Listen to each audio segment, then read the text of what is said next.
Period में indirect campaigning नहीं होनी चाहिए। ध्यान का मतलब होता है ना, कैमरा लेके मत जाइएगा प्रधानमंत्री जी, कैमरा मुक्त मेडिटेशन करिए। एक और एक जुड़ गए हैं तो 11 हो गए। पूर्वांचल को मच्छर और माफिया दोनों से मुक्त कराने का काम भारतीय जनता पार्टी। मोदी जी कहते हैं कि भैया आप सब बायोलॉजिकल हो, मैं बायोलॉजिकल नहीं हूं। ये चुनाव कश्मीर से कन्याकुमारी, अटक से कटक, देश की जनता ने उसकी बागडोर संभाली।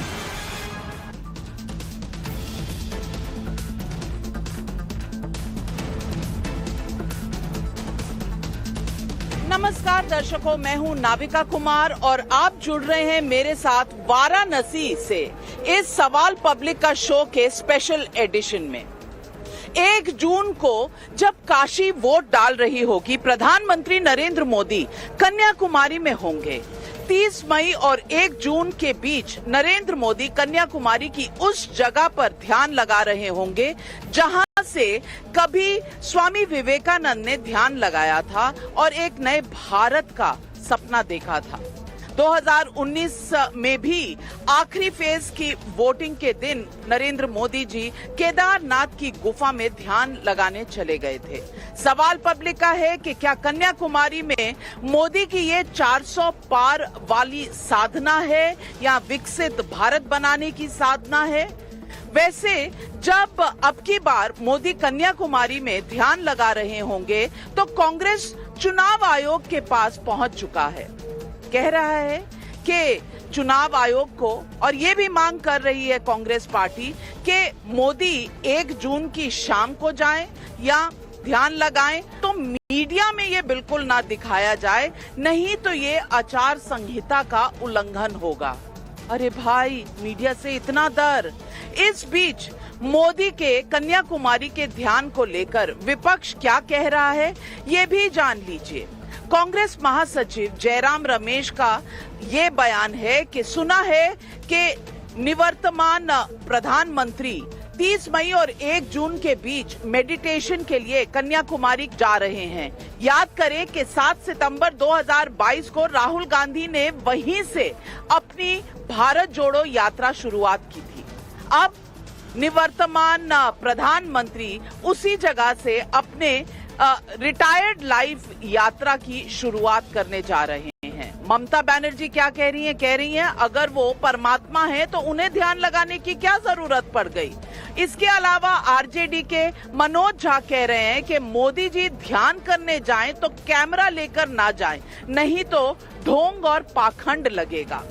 सवाल पब्लिक का है कि क्या मोदी देश के लिए ध्यान लगा रहे हैं लेकिन विपक्ष अड़चन डाल रहा है?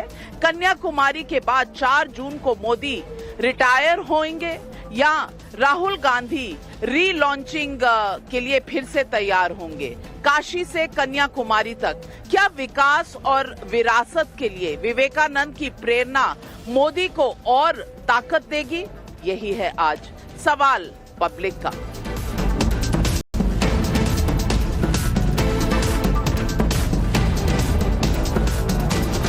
और इन सवालों के जवाब देने के लिए आज हमारे साथ जुड़ रहे हैं बीजेपी के प्रवक्ता देवानंद सिंह जी, मेरी दाहिनी तरफ प्रोफेसर आनंद रंगनाथन, राजनीतिक विश्लेषक, साइंटिस्ट, ऑथर। बहुत से इनके इंट्रोडक्शन हो सकते हैं, लेकिन इतना जानती हूं कि दर्शक इनको सुनना बहुत पसंद करते हैं। मेरी बाईं तरफ हैं तहसीन पूनावाला, राजनीतिक विश्लेषक, हमारे साथ लंबा साथ दिया है इन्होंने। वैभव कुमार त्रिपाठी जी प्रवक्ता है कांग्रेस पार्टी के और मनोज काका प्रवक्ता हैं समाजवादी पार्टी के। आप सबका इस शो पर बहुत बहुत स्वागत है। तो सबसे पहले मैं पूछना चाहूंगी कि भाई इतना डर क्यों है? अगर वैभव कुमार जी प्रधानमंत्री सिर्फ ध्यान लगाने जा रहे हैं, कांग्रेस पार्टी चुनाव आयोग पहुंच चुकी है कि भाई ये तो आचार संहिता का उल्लंघन है, कोई पूजा पाठ भी नहीं कर सकता। आपको उससे भी डर लगता है? आपको डर लगता है, ये तो सारी दुनिया को पता है क्योंकि प्राण प्रतिष्ठा में जाने से भी आप डर गए थे, लेकिन ध्यान से आप डर जाते हैं, ये पहली बार देख रहे हैं। डर तो प्रधानमंत्री मोदी जी को लग रहा है हार से, और हार के बाद जितने भ्रष्टाचार में ये सरकार लिप्त है उसकी जांच से। और मैं ये नहीं कह रहा, मैं पूजा करना, ध्यान लगाना सबकी व्यक्तिगत बात है, वो लगाएं, लेकिन मीडिया को ले जाके ये तमाशा क्यों बनाते हैं ध्यान लगाने का? कभी देखा है क्या किसी ने फोटो कैमरे के साथ अपनी मां के चरण स्पर्श किए हो? किसी ने देखा है क्या कि बाबा विश्वनाथ का दर्शन करने के लिए कैमरा लेके जाएंगे? और डर तो मोदी जी को लगता है, राहुल गांधी जब भारत जोड़ो न्याय यात्रा के दौरान इसी काशी में आए और बाबा विश्वनाथ का दर्शन करने गए, तो वहां की जो फोटो थी यहाँ के प्रशासन ने रिलीज नहीं की। और जब मोदी जी आते हैं 12 कैमरे चारों तरफ चल रहे होते हैं, एक भी एंगल छूटना नहीं चाहिए। और मोदी जी करते क्या हैं? मोदी जी जूता पहन के मंदिर चले जाते हैं, वो भी नहीं मीडिया बता पाता है। और सवाल बड़ा ये है, जब आचार संहिता लगी हुई है उस दौरान प्रधानमंत्री को बार बार ऐसे इवेंट करने की आवश्यकता क्या है? जाए ना, ध्यान लगाएं, विपक्ष ना करें, लेकिन कैमरे को छोड़ जाएं, क्योंकि वो पाखंड लगने लगता है। ये सब भारत जोड़ो यात्रा में कैमरा हो कोई दिक्कत नहीं, न्याय यात्रा में कैमरा हो कोई दिक्कत नहीं, कुछ जैम वैम बनाए जाएं और वहां पर कैमरा हो कोई दिक्कत नहीं। लेकिन देवानंद सिंह जी, नरेंद्र मोदी की काशी से लेकर कन्याकुमारी के बीच के ध्यान में विपक्ष को बहुत दिक्कत है। कोई कह रहा है कि परमात्मा है तो उनको ध्यान लगाने की जरूरत ही क्या है? इस तरह के कटाक्षों का आज हम जब काशी की पावन धरती में मां गंगा पर हैं, इस तरह के कटाक्ष की कोई जगह है क्या हमारी संस्कृति में? नाविका जी, मैं बताना चाहता हूं, मां गंगा को सबसे पहले प्रणाम करता हूं मैं, और मैं बताना चाहता हूं अपने कांग्रेस के मित्र को और देश की जनता को कि आज ये कांग्रेस पार्टी, समाजवादी पार्टी, जितना इंडी गठबंधन है, ये हिंदू कहने में शर्माते, दूध लजाते लाज ना आती, अपनी मां को मां कहने में फटती छाती। ये ऐसे लोग हैं कि ये जम्मू कश्मीर से लेकर कन्याकुमारी तक इन्होंने देखा है। आज कश्मीरी पंडितों को मां बहनों के स्तन तक काट दिए जाते थे, आतंकवादी काटते थे। और ये पंडितों को बोलेंगे नहीं, आपने किया, आप को बसाया आपने, आप आतंकवादियों को, आतंकवाद को बढ़ावा दिया है आपने। आज भारतीय जनता पार्टी की सरकार है। जम्मू कश्मीर में जहां 15% वोट पड़ता था कांग्रेस के शासन में, आज भाजपा को 3 सीटों पर कैंडिडेट नहीं मिलता है। 55% सीट मिल रहा है। आज 3 कैंडिडेट नहीं उतार पाई भाजपा, और ये बातें बड़ी बड़ी करेंगे। मणिपुर पे बोलने में भागने वाले साथी भाजपा के गुंडे BHU-IIT में वैभव कुमार जी, मोदी जी, एक मिनट, मैं वैभव कुमार जी आपसे एक सवाल पूछती हूँ। आप कह रहे हैं 3 कैंडिडेट जम्मू कश्मीर में नहीं मिले। अरे भैया, उत्तर प्रदेश में 80 हैं, आपको कितने मिल गए? मैं वही बताना चाहता हूँ रविका जी, मैं बताना चाहता हूँ। वैभव सुन लो, पहले मैं आपको बताना चाहता हूँ कि ये कांग्रेस के लोग राम मंदिर जाना नहीं चाहते। इनको डर है कि मुस्लिम वोट इनका नाराज हो जाएगा, और ये कांग्रेस और सपा के इनका बस चले तो धर्मांतरण करा ले, वोट के लिए मुसलमान बन जाए। करेंगे क्या? मंदिर की बात करेंगे, मस्जिद की बात करेंगे, तुष्टिकरण की राजनीति करते। मोदी जी तो 10 साल में जो 20 करोड़ रोजगार देने का वादा था, उस पे आप क्यों नहीं बात कर रहे हैं? दलितों पिछड़ों का आरक्षण ये छीनना चाहते हैं गरीबों का और मुसलमानों को देना चाहते हैं। चलिए, मैं पूछना चाहती हूँ मनोज काका जी आपसे, ये ध्यान प्रधानमंत्री नरेंद्र मोदी पहली बार लगाने तो नहीं जा रहे। 2014 के चुनाव जब संपन्न हुए थे तो वो गए थे प्रतापगढ़ शिवाजी महाराज की पावन धरती पर। उसके बाद छत्रपति शिवाजी को उन्होंने आराधना की थी। 2019 में केदारनाथ गए थे। इस बार वो विवेकानंद जाना चाहते हैं, जा रहे हैं। अब इसमें विपक्ष का ब्लड प्रेशर इतना हाई क्यों हो रहा है, मेरी समझ में नहीं आ रहा। किस डॉक्टर के पास? इलेक्शन कमीशन डॉक्टर नहीं है आपका, आपको दूसरा डॉक्टर चाहिए। नाविका, मैं तो आपको बहुत विदुषी पत्रकार मानता हूँ, और ये सब लोग मानते होंगे, लेकिन मैंने ये देखा कि पत्रकारिता से ज्यादा दरबारीगिरी मत करिए। आप सवाल बुनियादी करिए। ऐसा है मनोज काका जी, नहीं मनोज काका जी, व्यग्रता आपकी मैं समझ सकता हूँ। 33 साल अपने मेहनत से काम कर रहे हैं और जिन्होंने हर रंग के हर किरदार की सरकारें देखी हैं, कम से कम नहीं कम से कम उन पर विशेष टिप्पणी आप ना करें तो बेहतर है, क्योंकि आप जब पैदा नहीं हुए थे तब से मैं पत्रकारिता कर रही थी और तब कोई मोदी नहीं थे, तब कोई मोदी नहीं थे। इसीलिए मनोज काका बात रखने का समय दीजिए। मनोज काका जी मैंने बुलाया और मैं बात करने का भी मौका दूंगी, लेकिन आपने मेरी पत्रकारिता पर सवाल उठाया, इस पर मैं जवाब। आप चुप रहो, आप चुप रहो।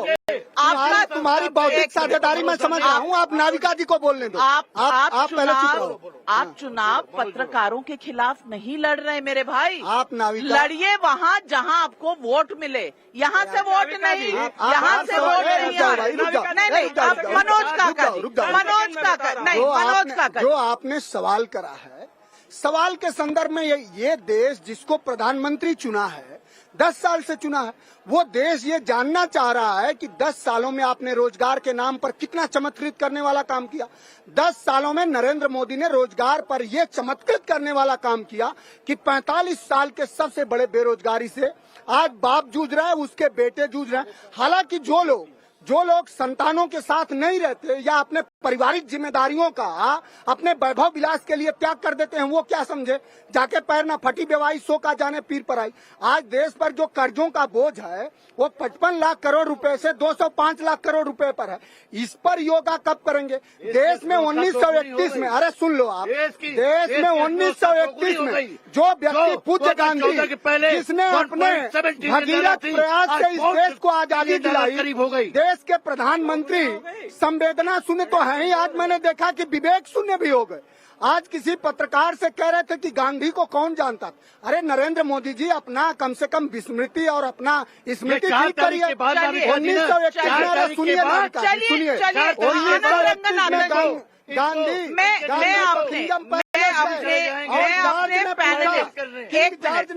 अपने पैनलिस्ट को कह दूं, एक मिनट, कि तुमने पूरे हिंदुस्तान का कपड़ा लूट लिया, इसलिए हम इस कपड़े भटकाने के लिए जो व्यक्ति दुनिया भर में अपने त्याग और परिश्रम के लिए जाना गया, सबके पास कहने के सवाल लिए खड़े कर रहे हैं। एक मिनट, आप जानती गांधी को आप कब से जानती हैं? चलिए, आप हमारा डेथ सर्टिफिकेट बता रही थी, बर्थ सर्टिफिकेट, आप कब से जानती हैं गांधी को?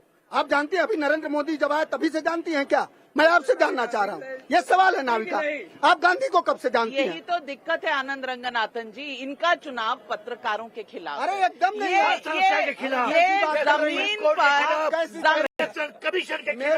मेरा मैं एक चीज हम लोगों का भुखमरी के मैं सिर्फ एक बेरोजगारी के खिलाफ है, मैं यहाँ काशी और माँ गंगा पर एक चीज बताना चाहती हूँ कि हम सब सभ्य और एक सांस्कृतिक वातावरण में हैं और यहाँ पर एक दूसरे के ऊपर इस तरह से चिल्लाने की जरूरत नहीं है। सब अपने अपने समय में बोले। पर आनंद रंगनाथन, क्या विपक्ष भूल गया है कि ये चुनाव नरेंद्र मोदी और बीजेपी के खिलाफ है, पत्रकारों के नहीं? गुड इवनिंग नाविका जी, बहुत बहुत शुक्रिया, आपने मुझे यहाँ आमंत्रित किया। मेरे सारे को पैनलिस्ट को बहुत बहुत शुक्रिया। देखिए, सपा आपसे नाराज क्यों है? क्योंकि सपा अपने जर्नलिस्ट को 2 BHK 3 BHK देता है। और देखिए, आप मनोज जी प्लीज आप सर्टिफिकेट ना दो, किसको दिया? आप ये सरकार मनोज काका जी, आप ऐसे डिबेट आप ऐसे सवाल करिए, ऐसे कोई सवाल अगर हम मर्यादित कराना, वो जो बोलना चाह रहे हैं अगर वो असंसदीय होगा तो मैं उसके लिए हूँ यहाँ पर। मेरा काम आप ना करें, आप अपना ही काम करें, आप सुन लीजिए। आपकी इंटेग्रिटी 30-35 साल की है, आज तक आपने एक भी ब्राइब किसी से 2 BHK 3 BHK नहीं ली, इसीलिए आपसे नाराजगी है। आज तक आपने किसी से चुराए हुए टोटियां नहीं ली, इसलिए नाराजगी है। बहरहाल मैं उस पर नहीं जाना चाहता। आपने जो सवाल किया, आप सुनो, नहीं, आप टोटियों पर जाओगे ना, ऐसे कैसे काम? मनोज जी, स्टार्टर हाउस वाली कंपनियों से चंदा कौन लिया? मनोज तरह की बात न करो, मैं समझता हूँ। मनोज जी, इस तरह से डिबेट नहीं हो पाई। इस तरह से डिबेट मैं 1 मिनट, इस तरह से डिबेट नहीं हो पाएगी। मैं सबको 1-1 मिनट का समय दे रही हूँ। आपने ज्यादा टाइम ले लिया है, अब उनको सुनने का भी धैर्य रखिए, पानी पीजिए, बोलिए। नाविका देखिए, 2014 में नरेंद्र मोदी जी ध्यान लगाने, जैसे आपने बताया, शिवाजी के वहां रायगढ़ गए थे, 200 पार हो गया था। 2019 में केदारनाथ गए, 300 पार हो गया। अब कन्याकुमारी जा रहे हैं, 400 पार हो जाएगा। वो बात नहीं है। बात यह है कि गंगा मैया पे, जैसे आपने कहा, झूठ किसी को नहीं बोलना चाहिए। अभी पिछले 10 मिनट में करीबन 7-8 झूठ बोल चुके हैं लोग। मैं इनसे पूछना चाहता हूं, कांग्रेस के जो हैं, बहुत दिग्गज नेता हैं, आप मुझे 2 सवाल का जवाब दे दीजिए, बस 2 सवाल का। पिछले साल अनएम्प्लॉयमेंट परसेंटेज कितना था और अभी रिटेल इन्फ्लेशन कितना परसेंट बता दीजिए। आप कह रहे हैं ना महंगाई बढ़ गई, है बस जनता पूछ रही है। नहीं, बताइए। प्रधानमंत्री 10 साल पहले 2 करोड़ रोजगार सालाना देने का वादा करते हैं। क्या चीज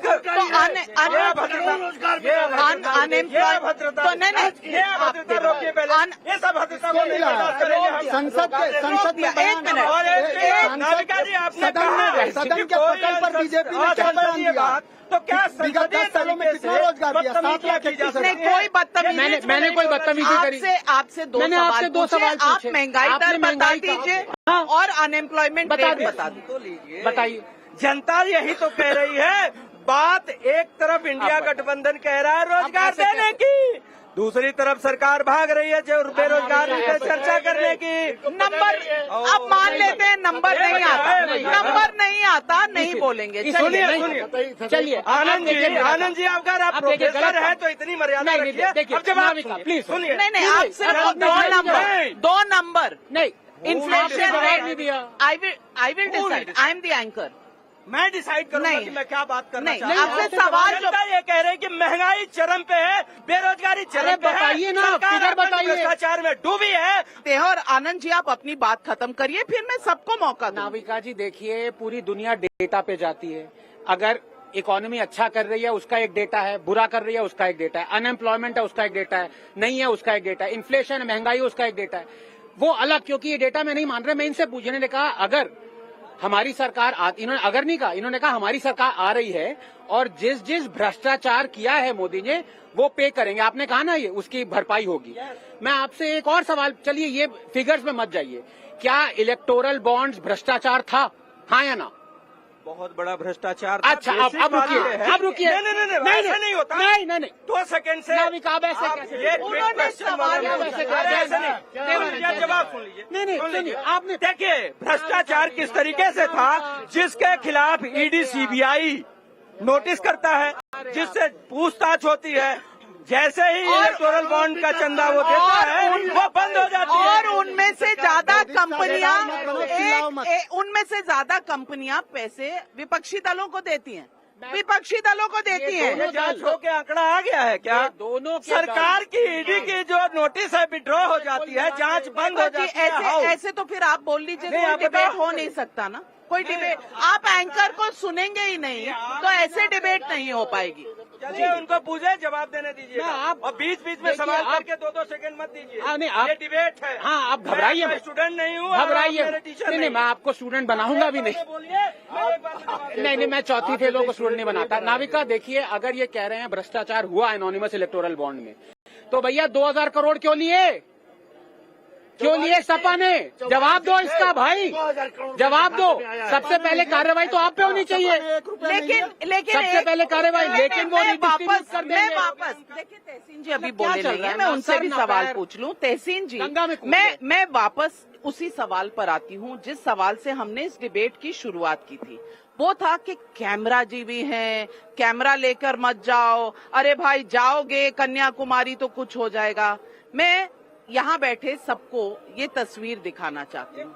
ये चुनाव के दौरान था क्या? ये देख चुनाव के दौरान तो कैमरा जी भी। वैष्णो देवी में इंदिरा गांधी जाएं तो वहाँ कैमरा हो तो वो कैमरा जीवी नहीं है, लेकिन नरेंद्र मोदी कहीं भी जाएं और एज अ प्राइम मिनिस्टर चाहते हैं, जैसे इंदिरा गांधी की फोटो आई वैसे उनकी आती है। इसमें विपक्ष को क्या दिक्कत है? एक नहीं नाविका जी, हम माँ गंगा के पास आज इकट्ठा हुए और यहाँ पर गंगा आरती चल रही, इसलिए हम आपके आभारी है। ये जो आपने फोटो दिखाया ठीक है, क्या इंदिरा जी चुनाव के दरमियान गई जब चुनाव चालू था? और बात क्या कह रही है विपक्ष, लेवल प्लेइंग फील्ड की? मैं आपकी पत्रकारिता पे कोई सवाल नहीं पूछा, आप बहुत न्यूट्रल पत्रकार है, आप हमेशा मुझे मौका दीजिए। क्या मीडिया जनरली न्यूट्रल है किसी भी पक्ष पे? क्या न्यूट्रल है?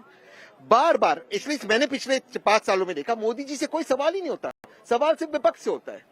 ऐसे क्यों होता है? मोदी जी ने कितने इंटरव्यू दिए, राहुल गांधी ने कितने इंटरव्यू दिए, मुझे इतना बता दीजिए। मैं बता रहा हूँ, प्रेस कॉन्फ्रेंस क्यों नहीं किया मोदी जी ने? 90 प्रेस कॉन्फ्रेंस क्यों नहीं किया? प्रेस कॉन्फ्रेंस क्यों नहीं किया? प्रेस कॉन्फ्रेंस क्यों नहीं किया? 90 इंटरव्यूज मींस इंडिविजुअल अटेंशन। सवाल सारे पूछे गए। सवाल ये है कि आज मोदी सवाल सारे पूछे गए, कौन सा सवाल नहीं पूछा गया? इलेक्टोरल बॉन्ड्स में नहीं पूछा गया, मोदी जी ने कैंप पर नहीं पूछे गए, किस चीज पर नहीं पूछा गया? इलेक्टोरल बॉन्ड्स पर बात करते, जब मोदी जी इलेक्टोरल बॉन्ड्स पे कहते कि इससे हमें पता चला किसने चंदा दिया, ये सवाल क्यों नहीं पूछा जाता है कि इलेक्शन कमीशन के ना कहने के बावजूद क्यों उसको ओवरराइड किया गया? क्यों नहीं पूछा जाता ये सवाल मोदी जी से? क्यों नहीं पूछा जाता कि जो व्यक्ति अपना बयान 7वीं बार चेंज करते भाजपा को पैसे देता है, उसके बयान पर मुख्यमंत्री को जेल में डाला जाता है? ये सवाल नहीं पूछे गए थे। सवाल है, बट मैं उस पर मीडिया पे मैं टिप्पणी नहीं करना चाहता हूँ। सवाल है कि मोदी जी अगर कन्याकुमारी जाना चाहते, वो कहीं और जाना चाहते, उनका अधिकार है, उनका विशेष अधिकार है, उनको ऑल द बेस्ट। वैसे ही वो लीडर ऑफ ऑपोजिशन की शपथ लेने वाले, हो जाए कि यहाँ से हार जाए, हो जाए कि यहाँ से हार जाए, हो भी सकता है यहाँ से हार जाए। के बाद राहुल गांधी जो है ना, वो अमेरिका में या इटली में किसी रिजॉर्ट में होंगे। आपको कैसे पता? रिजॉर्ट में आपको कैसे पता? थाईलैंड जाएंगे, इटली जाएंगे। अभी उनकी फैमिली गई थी, थाईलैंड जाएंगे। उनकी मोदी जी उनकी बहन गई थी बेटी के लिए, बहन गई थी बेटी के लिए। मनोज काका जी, दिक्कत क्या है? क्यों उनको क्या मतलब है? दिक्कत क्या है? मैं सिर्फ इस बात का सवाल उठा रही हूँ कि आप प्राण प्रतिष्ठा में जाना चाहे नहीं जाना चाहे आपकी मर्जी। अखिलेश जी आपके मजार पे जा रहे थे चादर चढ़ाने, आप कहीं कोई नहीं दिखा, सपा का नेता नहीं दिखा। 14 के पहले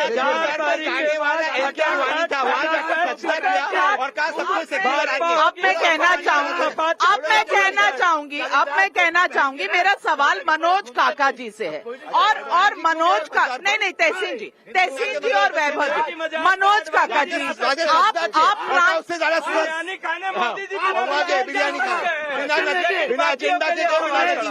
तो पिछड़ों का मैं आप सबसे पूछना चाहती हूँ कि आप लोग चाहते हैं ना कि दर्शक आपकी बात सुने। अगर बीच में बोलेंगे तो दर्शक आपकी बात नहीं सुन पाएगा। मेरी आपसे सिर्फ इतनी रिक्वेस्ट है, विनती है कि दर्शकों को आपकी बात सुनने में इंटरेस्ट है, कम से कम तो कृपया एक करके बोलिए। अरे मनोज काका जी, सवाल ये है, आप प्राण प्रतिष्ठा में जाएं ना जाएं ये आपके ऊपर है। आप अयोध्या के बॉर्डर तक जाएं, राम मंदिर ना जाएं आपके ऊपर है। प्रधानमंत्री कन्याकुमारी जाएं, आप कैसे तय करेंगे क्यों जा रहे हैं, कब जा रहे हैं, कैसे जा रहे हैं, क्या होगा नहीं होगा, आप कैसे तय कर सकते? नहीं नाविका, आपका सवाल बिल्कुल वाजिब है। हम किसी को क्यों तय करें? जो प्रधानमंत्री का सवाल है, जब आप हिंदुस्तान के संविधान का प्रस्तावना पढ़ेंगे तो उसमें स्पष्ट लिखा है कि हम एक पंथ निरपेक्ष राष्ट्र है, और जो राष्ट्र का जो मुखिया हो उसको हमेशा सभी पंथों के प्रति एक तरह के भाव का प्रदर्शन करना चाहिए। चूंकि वो न रामायण का, न गीता का, न बाइबिल का वो शपथ लेता है संविधान की। लेकिन दुर्भाग्यपूर्ण है कि भारतीय जनता पार्टी और उसके मुखिया नरेंद्र मोदी संविधान की शपथ तो ले लिए, लेकिन उनके मन में हमेशा मनुवाद चलता है। वो इस तरह की टिप्पणी जब मुखिया करने लगे, जो 140 करोड़ जनमानस का मालिक हो, कम से कम उसका अगुवा युवा हो वो इस चलिए, तरह की बात करे कि मटन की बहुत बात बढ़िया करे, बात मुद्रा आपने की कही। बात मैं करे, आनंद तो रंगनाथन उसके जी से विवेक- पूछती हूँ। तो स्वामी, उसके विवेक सुनता। चुप रहो यार, तुम्हें कुछ नहीं आता, मैं जानता हूँ लंपट हो, तुम्हें कुछ भी आ तो रहा नहीं है। कुछ एक बात पूछ दूंगा, तुम संविधान की प्रस्तावना सुनाओ, संविधान की प्रस्तावना सुनाओ, संविधान की प्रस्तावना सुनाओ, किसी को नहीं आता। संविधान की प्रस्तावना सुनाओ, प्रस्तावना क्या होती है, ये क्या बात कर रहे हो? नरेंद्र मोदी जी को ये कहना चाहिए कि पूरे हम देश के लोगों के अगुआ हैं, वो इस देश में सांप्रदायिकता मत फैलाओ। तुम्हारी सांप्रदायिकता का जवाब, तुम्हारी सांप्रदायिकता का जवाब जनता देगी कि हारोगे हारोगे हारोगे। कम्युनल हो, कम्युनल हो, कम्युनल हो, कम्युनल हो, हत्यारे हो, मणिपुर के बेटियों के हत्यारे हो, हाथरस की बेटी के प्रज्वल रेवन्ना जैसे हो क्या? प्रज्वल रेवन्ना वाला चरित्र तुम्हारा। एक बार फिर एंकर का वार, एक बार फिर एंकर का वार। प्रज्वल रेवन्ना का प्रसार जो प्रधानमंत्री करे, अभी कहाँ खड़े हो पाओगे? मनोज बेटी काका बचाओ जी, बेटी पढ़ाओ के देवानंद पक्ष जी, में एक मिनट आनंद रंगनाथन जी, स्वामी विवेकानंद के वहां जाना क्या हिंदुत्व का सिंबल है? अगर स्वामी विवेकानंद के वहां हॉल जाकर साधना करना हिंदुत्व है और उससे धर्मनिरपेक्षता पर अगर सवाल उठते हैं, तो फिर मुझे लगता है कि इस देश में हम कहीं ना कहीं धर्म को समझने में ही गलती कर रहे हैं। नहीं नाविका, कुछ लोगों को लगता है कि नरेंद्र मोदी जी अगर अजमेर में दरगाह शरीफ में जाते तो शायद वो तब उनको तकलीफ नहीं होती। लेकिन जो ये मैं देखिए दो चीजें कहना चाहता हूँ। अब 70 साल हो गए हैं, लोगों के पास किताबें हैं, वो पढ़ सकते हैं। जो फिर ये जो रट्टा लगा रखा है तोते की तरह धर्म निष्पेक्षता, भाई भारत सेकुलर नहीं है। आप सिर्फ हिंदू ऐसे आप बीच में बोल रहे हैं, नहीं फिर आप बीच में बोल, संविधान आप उन्हें बोलने क्यों नहीं देते? आप उन्हें बोलने क्यों नहीं पड़े? क्या प्रोफेसर कैसे आप बोलने की इजाजत, आप उन्हें बोलने दीजिए। मैं आपको काउंटर का समय दूंगी, मैं आपको काउंटर का समय दूंगी, आप बोल लीजिए फिर काउंटर। मतलब ये गुंडागर्दी तो बंद करिए ना। देखिए गेस्ट हाउस नहीं है, बोट है ये। नाविका देखिए, जो सेकुलर है, ये जो सेकुलर का रट्टा लगा रखा है, सिर्फ हिंदू टेम्पल्स को स्टेट ने क्यों कंट्रोल किया है? मॉस्क को क्यों नहीं किया? वो बात नहीं है, बात सिर्फ यही है। मैंने क्रिटिसाइज किया। एक second, I am talking about whether it is secular और नॉट। किस टाइप अगर सेक्युलर होने का ये मतलब है कि हम सब क्यों नहीं करते? धर्म का नाम या धर्म में मानना बंद करते तो ऐसा सेक्युलर का मतलब नहीं। लेकिन पब्लिक के सवाल है, पब्लिक के सवाल है और पब्लिक पैसे नहीं लेंगे, अमरनाथ केदारनाथ से पैसे लेंगे। ये इनका धर्म निष्पेक्षता है। संघ का अड्डा बनाने के लिए कंट्रोल अब कर रहे हैं हिम्मत। नाविका ये बहुत एक्सप्लोसिव बात है, ये बहुत बात है। बिल्कुल ऐसी बात मत करिए, ऐसी बात बिल्कुल मत करिए।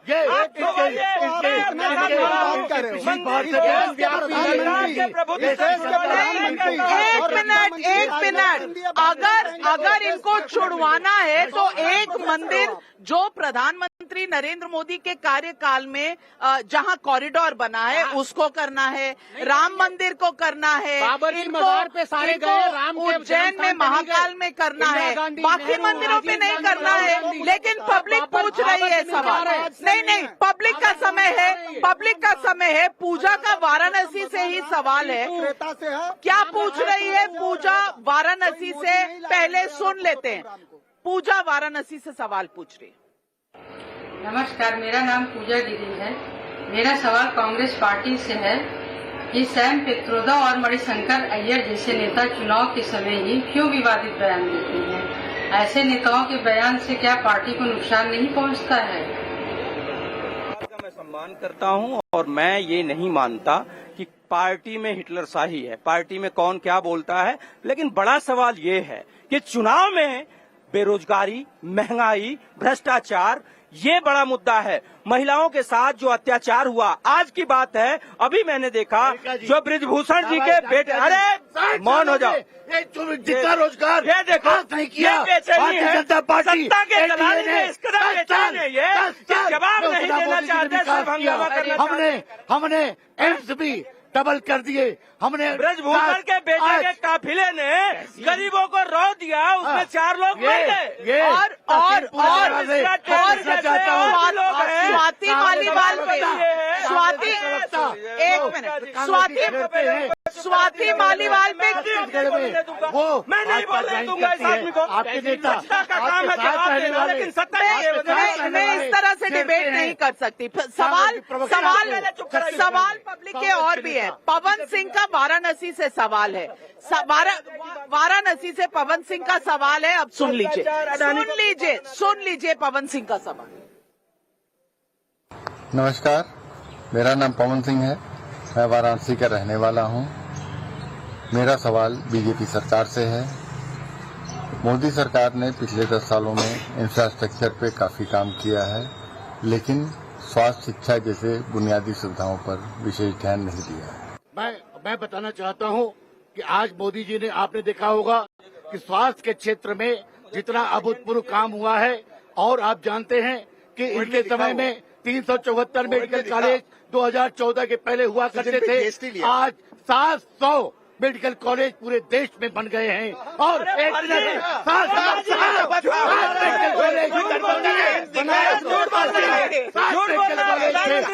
आप भी झूठ बोलेंगे, मतलब ऊपर से नीचे तक सब झूठे पड़े हैं। एक आदमी सच्ची बात नहीं करेगा। मैं आपको बताता हूँ नाविका जी, प्रधानमंत्री को बनारस से वोट चाहिए, लेकिन सेमीकंडक्टर की फैक्ट्री महाराष्ट्र से जाएगा गुजरात, आने वाली 4 तारीख के बाद तेलंगाना से जाएगी। 15 साल के ऊपर के लोग हैं, नहीं लग सकती थी क्या? यहाँ के युवाओं को रोजगार नहीं मिल सकता? नेहा का वाराणसी से सवाल है। 1 मिनट और सवाल है। नेहा का वाराणसी से सवाल है। 4 जून नेहा का वाराणसी से सवाल सुन लीजिए। नमस्कार, मेरा नाम नेहा है। मैं बनारस की रहने वाली हूँ। मेरा सवाल राहुल गांधी और विपक्षी पार्टियों से है। क्या अगर 4 जून को मोदी की सरकार बनती है तो विपक्ष फिर से ईवीएम का रोना रोएगा? देखिए, ऐसा है, बहन को पहले तो एक बात समझ में आनी चाहिए कि पहले से आप ऐसा माहौल बनाने की कोशिश ना करिए। इंडिया गठबंधन की आपने बनाया हुआ है, उन्होंने क्या बनाया? बेचारे वोटर हैं, आपको वोट टोकेंगे। नहीं, ऐसा थोड़ा रहम खाओ मेरे ऊपर। मैं आपको बता रहा हूँ कि देश की जनता एकजुट होकर महंगाई बेरोजगारी की बात कर रही है। और मैं आपको बता रहा हूँ, मैं एक जिम्मेदार प्रवक्ता होने के नाते आपको बता देता हूँ, पूरी दुनिया में जहाँ भी पूरी दुनिया को बदलने के लिए तैयार है। जनता का भरोसा नहीं है। क्या बोलने की हिम्मत है कि बैलेट पेपर बोलो? का कांग्रेस 4 तारीख के बाद नाविका जी देखेंगी। मैंने बताया ना, ये तमाम लोग 10 साल में क्या किया उस पर कुछ बोलना नहीं आया। 10 साल में आपने किया है कुछ नहीं बोल सकते हैं। आज हमें किया है देश में 50 लाख करोड़ के रोड इंफ्रास्ट्रक्चर के काम हुए इस देश में। तहसील पूनावाला जी, इस चुनाव के दौरान चिल्लाने आपकी भी नहीं।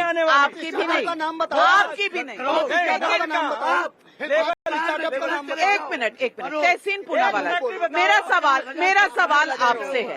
अगर ईवीएम तक बात आती है तो इस पूरे चुनाव मैं चाहती हूँ कि आप सुने ताकि दर्शक भी सुन सके। ईवीएम पर ठीकरा फूटेगा, इसका अंदेशा क्यों हो रहा है नेहा जी को? इसलिए हो रहा है क्योंकि चुनाव के दौरान आप 4-5 बार कोर्ट जा चुके हैं ईवीएम का मुद्दा लेकर। ये ईवीएम पर फिर से ठीकरा फूटेगा अगर मोदी जीतेंगे? मैं आपसे यही सवाल पूछ रही हूँ। और आनंद जी, इसके बाद आप। फॉर्म ए और फॉर्म बी पुणे के अंदर, मेरे शहर में पुणे में, और फॉर्म सी जो मेन फॉर्म है, 85,900 वोट्स का डिफरेंस। हम पूछते हैं, मैं मानता हूं, मैं किसी भांडली की बात नहीं कर रहा हूं, मैं कह रहा हूं वीडियो कैमरा में दिखा दीजिए ना 85,000 लोगों ने वोट किया, क्यों नहीं दिखा? दूसरी बात सुन लीजिए, जब भी ईवीएम में गलत वोट होता है, हो सकता है मशीन है, गलती हो सकती है, मैंने कह रहा डांड लोड़ी, वो गलती मनोज भाई हमेशा भाजपा का वोट क्यों निकलता है? केरल में भी गलती, ट्रायल वोट भाजपा, कमल, कभी हाथ निकला है, कभी सप्पा निकला है? आनंद रंगनाथन जवाब देंगे। आनंद रंगनाथन जवाब देंगे। देवानंद जी, मैंने ये ऐसा है कि अगर इनको ज्यादा भरोसा है अडानी की जांच करा दिए होते, साफ हो गया होता, फेर की जांच करा दिए होते। ये चोर हैं जो कि जांच से भागते हैं। मैं आपको दावे के साथ कहता हूं, इन्होंने 2G का आरोप लगाया, हमारी सरकार ने जांच कराया है हिम्मत मोदी जी में कि राफेल अडानी जैसे चीजों की जांच करा दें। हमारे नेता ने राजीव गांधी ने बोफोर्स की जांच कराई। आप लोग डिबेट डिरेल कर रहे हैं और मैं डिरेल होने नहीं दूंगी। देवानंद जी और वैभव जी, आप लोग डिबेट डिरेल कर रहे हैं और ये सही नहीं, बिल्कुल नहीं। आनंद रंगनाथन का समय बोलने का, वो बोलेंगे। इस देश में इतना भी लोकतंत्र नहीं है कि जिसका मन आएगा वो डिबेट हाईजैक करेगा। और दूसरी बात, ये नाविका जी मैं बहुत सालों से जानता हूं, अगर इनको कोई हिंदी चैनल और जैसा शुरू करना था तो वो ये नहीं शुरू करती। यहाँ पे डिबेट हो रही है, तथ्य रखे जा रहे हैं। मैं अब 30 सेकंड से भी कम लूंगा। नंबर 1, आपने कहा अडानी पे जांच होनी चाहिए, बिल्कुल ठीक। आप मुझे ये भी बता दीजिए कि जब कांग्रेस की सरकार राजस्थान में थी और छत्तीसगढ़ में थी, उसी अडानी को, जिसको आप करप्ट कह रहे हैं और क्रिमिनल कह रहे हैं, 85,000 करोड़ के MOU क्यों साइन कराए थे? और तेलंगाना में कांग्रेस सरकार अभी आ गई है, वो अडानी जी के साथ 10,000 करोड़ का MOU क्यों साइन कराया कांग्रेस के चीफ मिनिस्टर ने? अगर वो करप्ट है, जेल में डालिए उनको। मुद्दा जेल में डालिए ना। मुद्दा ये है कि अगर करप्शन का इशू हो तो भी हावी होना चाहते हैं, अगर EVM का इशू हो तो भी हावी होना चाहते हैं, अगर कोई ध्यान का इशू हो तो भी हावी होना चाहते हैं। सवाल ये, एक मिनट, सवाल ये है कि आपने कहा 2G पर हमारी सरकार, आपकी सरकार ने नहीं कराया था, कोर्ट का आदेश था, कोर्ट ने 122 कैंसिल किए थे लाइसेंस, और उसके बाद और जब एक ने कहा 2G में कोई भ्रष्टाचार नहीं हुआ, ऐसा नहीं कहा सुप्रीम कोर्ट ने। माफ कीजिए, आपके समय में सवाल पूछा गया था सुप्रीम कोर्ट द्वारा सरकार से, उसके बाद सरकार ने अरेस्ट किया था ए राजा को, किसी ने कहा नहीं था। तथ्य पाए गए थे और 1 साल ए राजा जेल में रहे थे। अब आपकी इन्वेस्टिगेशन किस तरह की थी, क्या थी, बाद में क्यों बरी हो गए, ये अलग मुद्दा है, लेकिन ध्यान भटकाइए मत। सारे जो हमारे दर्शक हैं वो सवाल पूछ रहे हैं, और मैं सारे सवाल आपसे नहीं है, कुछ मनोज काका जी, अक्षत सिंह का बलिया यूपी से सवाल है, और सवाल विपक्षी दलों से है कि आप चुनाव में अपनी पिच पर क्यों नहीं खेलते? PM मोदी के सेट हुई पिच पर खेलकर हारने में आपको कौन सा आनंद आता है? नहीं, साथी का जो सवाल है अक्षत का, हम लोग अपनी पिच, PM मोदी की कौन सी पिच है? हमारे नेता तो लगातार कह रहे हैं कि जातिगत जनगणना होनी चाहिए, इस देश में आर्थिक, सामाजिक, राजनीतिक जिसकी जितनी हिस्सेदारी है उसको उस तरह का भाग मिलना चाहिए। सवाल ये है कि नरेंद्र मोदी जी जब इस देश को ये कहते हैं कि सबका साथ सबका विकास, तो एक तरफ कपड़े देख के लोगों को कैसे पहचान लेते हैं? जिस देश के प्रधानमंत्री को 10 साल के बाद ये बताना चाहिए कि देश के लोगों को रोजगार कितना दिया, बेकारी कितनी हुई, माँ गंगा कितना साफ हुई, महिला कितना सुरक्षित है, अब क्या चिल्लाने लगे हो बीच में? इस पर जनता जवाब देगी। गौरी पांडे का भाई साहब, ये शॉर्ट क्वेश्चन आंसर है। गौरी पांडे का भोपाल से सवाल है, प्रधानमंत्री देवानंद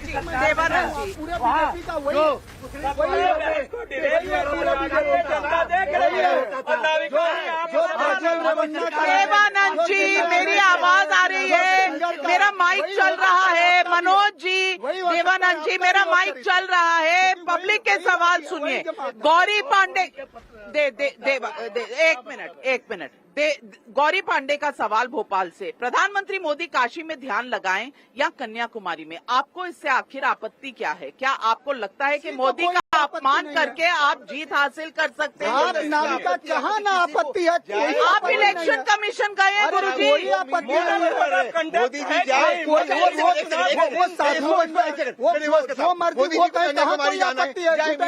हमको हम तो रोजगार नहीं मिला, बेकारी है, पूरे देश को लूटा। हम आचार संहिता में नहीं आते भैया, लोग और आचार संहिता मीडिया पर कब से लागू हो गई?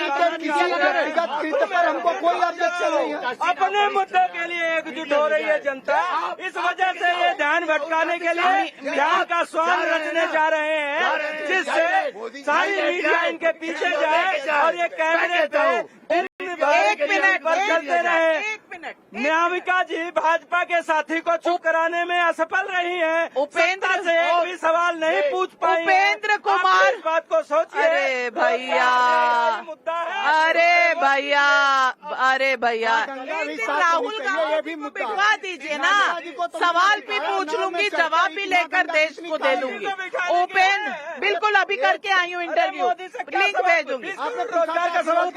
उपेंद्र ने सवाल पूछा, किसानों के सब कुछ पूछा, लेकिन दर्शकों उपेंद्र कुमार पयासी का रीवा मध्य प्रदेश से सवाल है। प्रधानमंत्री चुनाव में बोले तो इंडी वालों को दिक्कत, चुपचाप ध्यान करें तो इंडी वालों को दिक्कत। क्या विपक्ष होपलेस हो गया है? शालिनी सिंह का गुरुग्राम से सवाल है। विपक्ष पीएम मोदी के रिटायर होने की बात कर रहा है, वो भी तब मोदी जी का अब तक कार्यकाल काफी सफल रहा है। मैं ये पूछना चाहती हूँ कि क्या राहुल गांधी की रीलॉन्चिंग कभी खत्म होगी या नहीं? शुभम यादव का भी सवाल प्रयागराज से है। मेरा सवाल बीजेपी से है कि क्या प्रधानमंत्री मोदी के आखिरी चरण से पहले अपनी हार का एहसास हो गया है, इसलिए टेंशन फ्री होने के लिए 4 जून के लिए जा रहे हैं वो कन्याकुमारी? और लक्ष्मीकांत का पुडुचेरी से सवाल है। मैंने अयोध्या का भाषण सुना था, उसमें विकास और विरासत की बात की थी। क्या कन्याकुमारी का संदेश यही है? यही है विकसित भारत का ध्यान।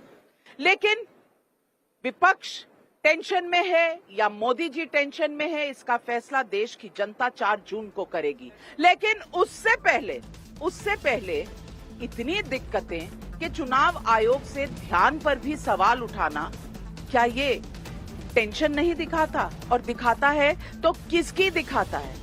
यही सवाल आज पब्लिक पूछ रही है।